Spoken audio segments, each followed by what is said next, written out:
Stop everything you're doing right now, Cowboys Nation, because we've got absolutely massive breaking news that's going to have every single Dallas Cowboys fan either pumped up or completely losing their minds, and you need to hear every single word of this video before you make any judgments. If you're not subscribed to this channel, you're missing out on the absolute best Cowboys coverage on the entire platform. So smash that subscribe button right now, hit that notification bell, and get ready because we're about to dive into some wild rumors, some shocking updates, and some news that literally nobody saw coming.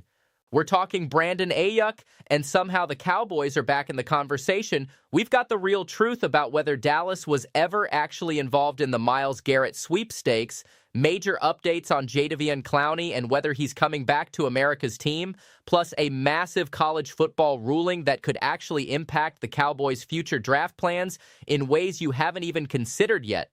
This video is absolutely loaded with information you need to know, and I guarantee at least two of these stories are going to shock you.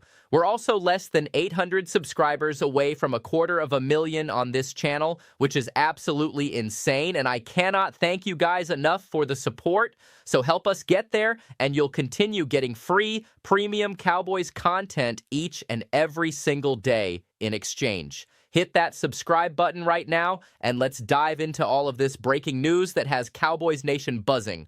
All right, Cowboys Nation, let's jump right into this because there's a ton to cover today. And honestly, some of this stuff is pretty wild when you really break it down. We're going to start with the Myles Garrett situation because I know a lot of you have been seeing rumors and speculation all over social media, and I want to set the record straight once and for all about whether the Dallas Cowboys were actually involved in any potential trade discussions. According to both Mary Kay Cabot, who is a very reliable Cleveland Browns beat reporter, and ESPN's Todd Archer, who obviously covers the Cowboys extensively, Dallas was absolutely not involved in any potential Myles Garrett trade whatsoever. Let me repeat that for the people in the back who might have gotten their hopes up.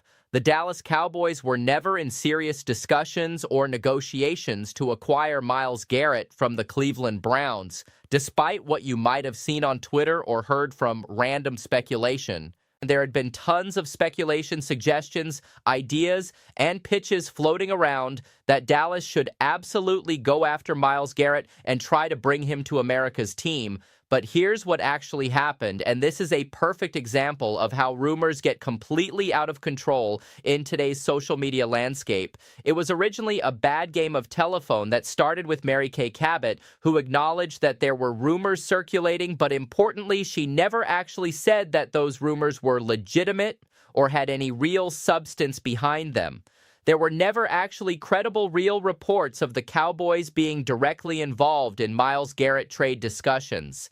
This situation is completely different from how Dallas was actually involved on the Max Crosby trade front, where there were legitimate conversations happening behind the scenes.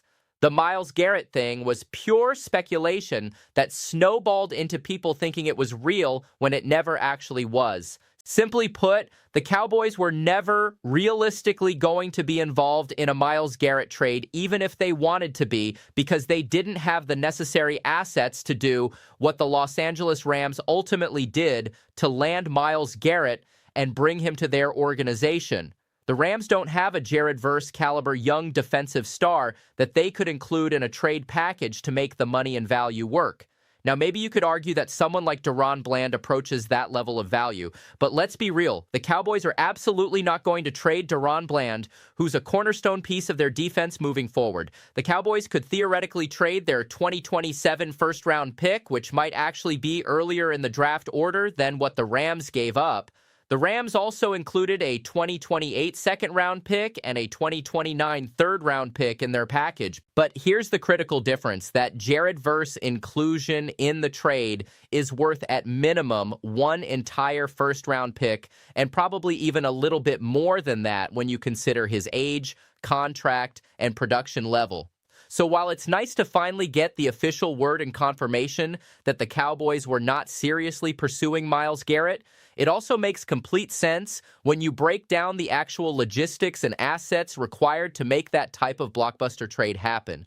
Now let's move on to something even more ridiculous, and this one has been absolutely all over Cowboys Twitter and social media for the past several days. A variety of completely unreliable Twitter accounts, and I'm specifically calling out accounts like Dov and others who consistently put out misleading information, have been pushing these polymarket betting odds that list Dallas as the supposed favorite destination to land Brandon Aiyuk. Let me be absolutely crystal clear on this before we go any further so there's zero confusion. No, the Dallas Cowboys are absolutely not the favorites to land Brandon Aiyuk. The Cowboys, as we all know, based on their organizational philosophy and salary cap situation, are not trading for Brandon Aiyuk under any circumstances. We'll get deep into the specific contract details here in just a minute that make this virtually impossible. Even the idea of signing him if and when he potentially gets released by the San Francisco 49ers makes absolutely zero sense for where the Dallas Cowboys currently are as an organization, both from a roster construction standpoint and a financial flexibility perspective. I honestly don't really know why this particular rumor became such a widespread thing, other than the fact that it involves the Cowboys, who generate massive attention, and it involves a big-name star player, and therefore it gets clicks and engagement on social media. That's literally the only reason this rumor has any legs whatsoever. With that being said, I do believe in democracy and allowing you guys to have your voices heard and your opinions counted. So here's my question for everyone watching this video right now. Would you personally sign Brandon Aiyuk if you were running the Dallas Cowboys organization? Vote Y for yes or N for no in the comment section of this video right now, because I genuinely want to know where Cowboys Nation stands on this hypothetical scenario, even though I'm going to explain why it makes absolutely no sense in reality. Let's begin with a positive aspect here and talk about why the Cowboys don't actually need Brandon Aiyuk at all. Ryan Flournoy is currently on this roster, and he's a legitimate NFL caliber player. I would genuinely argue that the current version of Brandon Aiyuk, assuming he's healthy and ready to play, is probably better than what the Cowboys currently have or would be getting in Ryan Flournoy if we're being completely objective about talent evaluation. However, Flournoy is very good and productive in that wide receiver 3 role, which is exactly what his role would be on this team. He fits that specific role extremely well based on his skill set. He doesn't need to be replaced right now or upgraded at this particular moment in time. It doesn't really make a lot of practical sense for the organization or for anybody involved in this decision-making process. The Cowboys, simply put, do not need to add a wide receiver right now in June. It is not something that represents a pressing need on this roster. They are not actively in the market right now for a wide receiver addition of any kind, whether through trade, free agency, or any other method. That reality alone is one of several major Aiyuk-related issues that make this rumor completely nonsensical. The fact that the Cowboys don't currently need receivers is just their organizational philosophy and approach, but there are so many other problems with the Brandon Aiyuk situation specifically. Aiyuk is coming off a legitimately bad knee injury that required significant recovery time and could impact his explosiveness and effectiveness. He wasn't very good at all the last time he actually played in real NFL games, which should concern any team considering adding him. There was literally an arrest warrant issued for him because apparently when you get the opportunity to go joyriding and drive 100 miles per hour, you just absolutely have to do it according to his decision-making process. That shows incredibly poor judgment and maturity. Not only that, but he also completely ghosted the San Francisco 49ers organization and just left the team without any communication or explanation. The 49ers aren't currently paying him any salary because he hasn't officially reported to the team or fulfilled his contractual obligations. So there's actually no financial reason or incentive for the 49ers to cut him right now, because from their perspective, it's like, well, he's not here with the team and we're not paying him any money, so it's totally fine for now. The whole Brandon Aiyuk saga and situation is just a complete and utter disaster and mess from every possible angle you can examine it from. It's just not a good spot for any team to insert themselves into voluntarily. From a pure contract perspective, on top of all these other issues, you're absolutely not trading valuable assets for him when the new acquiring team would owe him $27 million in salary. Who in their right mind is taking on that kind of salary cap hit for a player with all these question marks? The answer is nobody. No team is doing that. Once Aiyuk eventually decides to actually try to return to the 49ers and report, I guess they'll probably cut him at that point and move on. But it seems like the 49ers' current attitude is kind of like, nah, it's totally fine. We don't really need you right now. You can just hang out away from the team doing whatever you want. When you compare the presence of Ryan Flournoy, who's young, affordable, and productive, to Brandon Aiyuk, who comes with massive baggage, it's just not a need in any real way or any legitimate capacity for this team. Frankly, the entire rumor is complete nonsense designed to generate clicks and nothing more. Before we continue, let me tell you about today's sponsor, Prize Picks, because the playoffs are here for basketball and hockey. Baseball season is fully underway, and it's the absolute perfect time to cash in with Prize Picks, which is America's #1 daily fantasy sports picks app, and genuinely the best place to win real cash while watching the sports you love. The app is incredibly easy to use, even if you've never done daily fantasy before. You simply pick more or less on a few different player statistical projections and then lock in your lineup and you're done. For example, one lineup that you guys can build right now that I really like is focused on pass rusher sacks for the upcoming season. Take Max Crosby more than his projected sacks total, Myles Garrett more than his projection, Quinnen Williams more than his number, and Micah Parsons more than his total. If those elite players stay healthy throughout the season, which is obviously the key variable, I genuinely like their chances of hitting the over on all of those projections. You can do the power play option where you need to hit on everything, or you can do the flex play where if you get one selection wrong, you can still cash out and win money.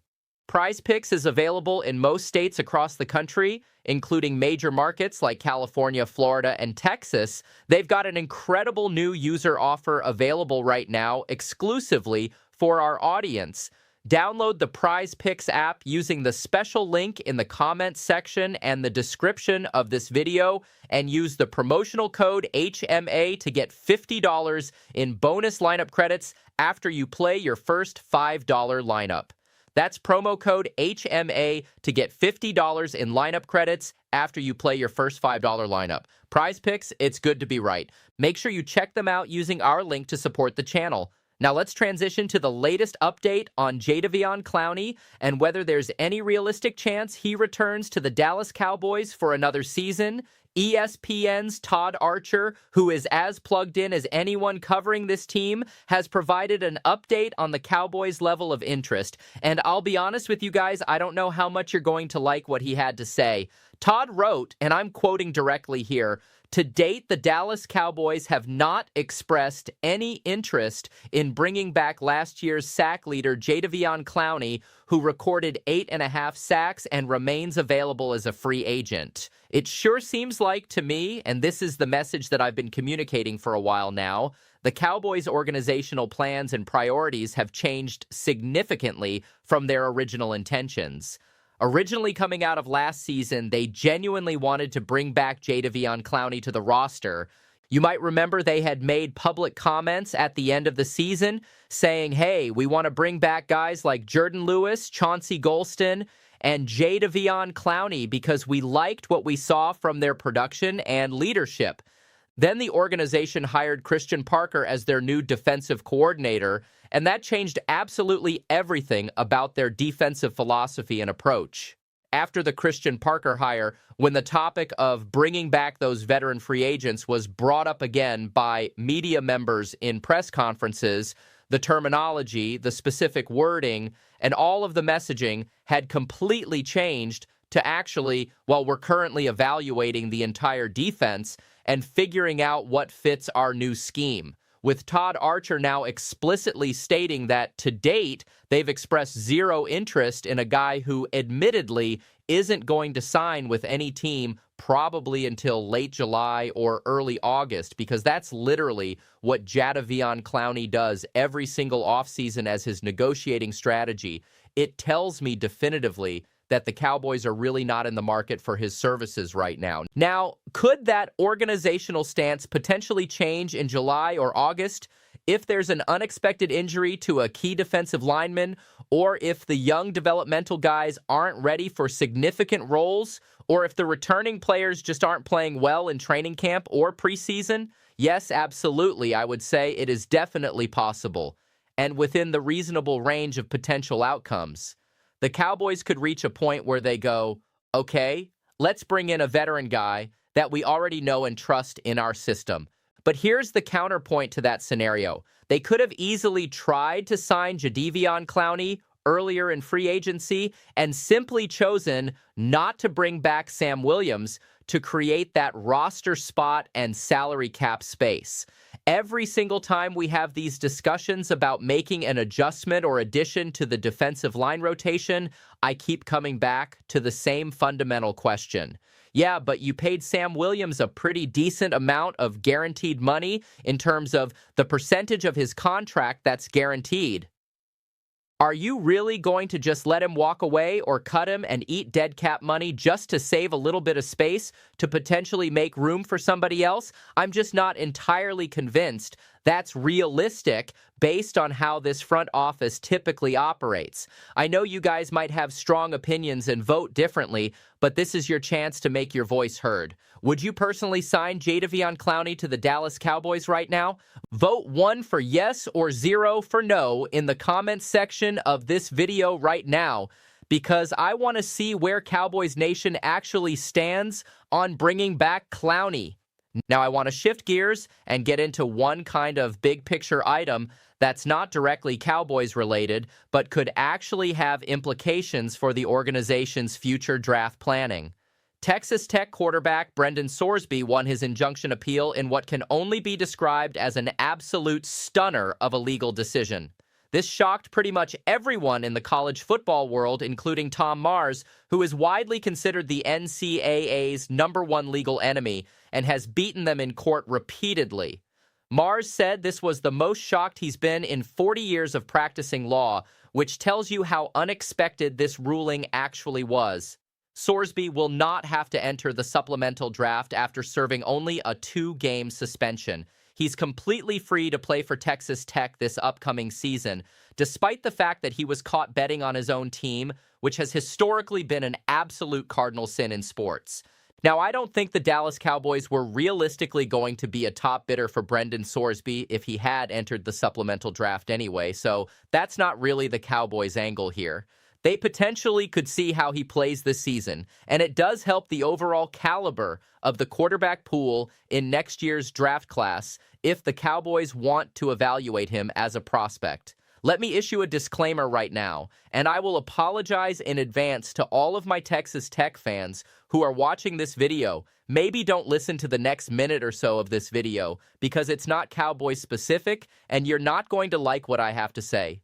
This ruling is absolutely horrible for college football as an institution. It is crazy bad for the integrity of the sport. The precedent it sets is completely insane. So you can just bet on your own team that you play for and participate in, and apparently the established rules don't matter anymore? That doesn't make any logical sense whatsoever from a competitive integrity standpoint. I think outside of diehard Texas Tech fans who obviously want their quarterback eligible, I don't really think anybody else in the college football world is genuinely happy about this legal decision. The entire college football media realm, coaches, administrators, and fans of other programs were almost universally saying this is a horrible, horrible decision for the sport long term. The NCAA has already had its authority completely stripped from them repeatedly through various court cases and legal challenges over the past several years.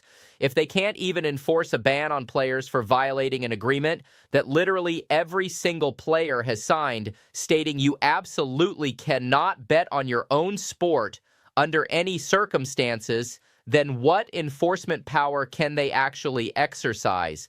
It feels like if we're not already completely there yet, we're witnessing the absolute end of the NCAA as any kind of governing body with actual authority. Big picture, when you step back and look at this situation, I want you guys to comment your thoughts on this one because it's fascinating from a legal and structural standpoint. What do you think the Brendan Sorsby ruling's overall impact will be on college football moving forward? Vote G for good or B for bad in the comments section because I'm genuinely curious where people stand on this. Does this open the floodgates for other players to bet on games? Does it completely destroy any remaining credibility the NCAA had? Is this somehow good because it exposes how broken the system already was? I want to hear all of your perspectives on this because it's a legitimately significant moment for college sports, even if it doesn't directly impact the Cowboys right now. So there you have it, Cowboys Nation. We covered the Myles Garrett situation and confirmed Dallas was never really involved. We broke down why the Brandon Aiyuk rumors are complete nonsense. We got the latest on Jadeveon Clowney, and it doesn't look great for a reunion. And we discussed a massive college football ruling that could have ripple effects on future draft classes. Make sure you drop your thoughts on all of these topics in the comments section because I read every single one and I love hearing from you guys. If you enjoyed this video and found value in this breakdown, make sure you smash that like button and hit subscribe if you haven't already because we're so close to 250,000 subscribers and we're bringing you premium Cowboys content absolutely free every single day. Hit that notification bell so you never miss an upload, and I'll see you in the next video where we break down even more Cowboys news and analysis. Until next time, how about them Cowboys?